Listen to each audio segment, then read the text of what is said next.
Jorge Vázquez, que lleva un ratito ahí esperándonos. Muy buenas noches, bienvenido, Jorge.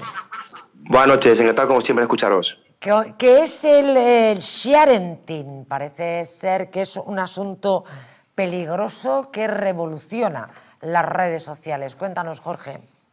Efectivamente, no lo has podido describir mejor. Es algo muy peligroso. Empezábamos el programa con fuerza y dando malas noticias, porque dentro de muy poquito, prácticamente menos mirar el móvil, el resto nos va a traer muchos problemas. Es una palabra, es un anglicismo que viene de la unión de dos palabras, sharing parenting, es decir, compartir la paternidad, es esa práctica que todos hemos visto alguna vez o hemos hecho alguna vez de compartir pues eso, imágenes de nuestros hijos con éxito o en momentos clave, nacimiento, primera comunión, primer baño, aquel viaje, etcétera, ¿no? Como digo, estas fotos compartidas tienen unas consecuencias devastadoras, lo voy a explicar muy rápidamente.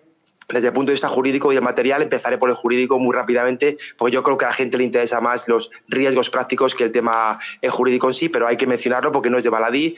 Compartir fotografías puede darse un quebranto de la Ley Orgánica 1/96 de protección jurídica del menor, por cuanto se puede dar una violación de la intimidad o de la propia imagen del menor. También se podría incluso incurrir en infracciones de la Ley Orgánica de Protección de Datos y ya en un extremo muy grande en el que el hijo ya con un poco de más edad quiera denunciar al padre, incluso pues un delito de revelación de secretos, hablamos ya de delito, Código Penal, artículo 197. Pero como digo, lo que más interesa creo son los riesgos materiales. Yo lo voy a intentar explicar a modo de escalones sin que se entienda que el primer escalón es menos grave que el segundo, puede parecerlo, pero creo que todos tienen la misma gravedad. En primer lugar, supone la pérdida de privacidad de ese menor que nunca decide que sus fotos sean subidas a Internet. Son los padres quienes lo deciden a lo largo de los años y, por tanto, se va creando una importante huella digital sin el consentimiento del interesado de ese menor. Esto produce pues, un impacto emocional en el futuro, lógicamente se desarrolla en el futuro, pero por actos que los padres han hecho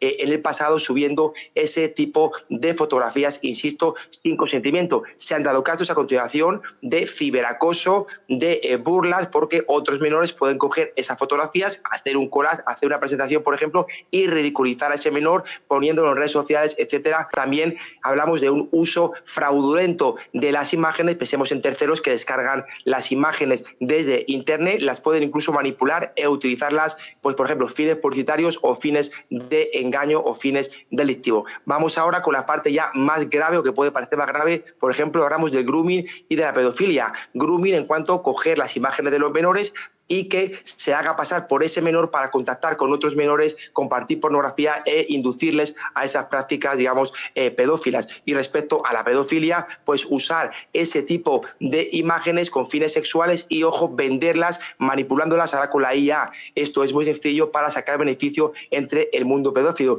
Te voy a dar un dato, María José, que es escalofriante, que viene de la Universidad de Oberta de Cataluña. El 72% de las fotografías incautadas a pedófilos en registros, etcétera, provienen de material cogido de Internet, subido por las propias familias de estos menores, los cuales nos debe llevar a recapacitar. Hablamos también que en 10 años se ha incrementado más de 1000% el uso de esas imágenes que vienen de familias para usos pedófilos. Por tanto, este asunto hay que tomarlo muy en serio. Y para contar las dos últimas vertientes, pues hablaríamos de la suplantación de identidad y el fraude. Ojo, porque hay una sobreexplotación de datos expuestos de esos menores. Pensemos que se puede robar perfectamente la identidad de los mismos, crear perfiles falsos para que se puedan aprovechar por los ciberestafadores, de manera que se entra pensando que es el menor y puedes incluso cometer delitos con un perfil que no corresponde al tuyo. Ojo con esto, robo de credenciales y contraseñas. ¿Cómo se puede robar con una fotografía? Hombre, con una fotografía no, pero normalmente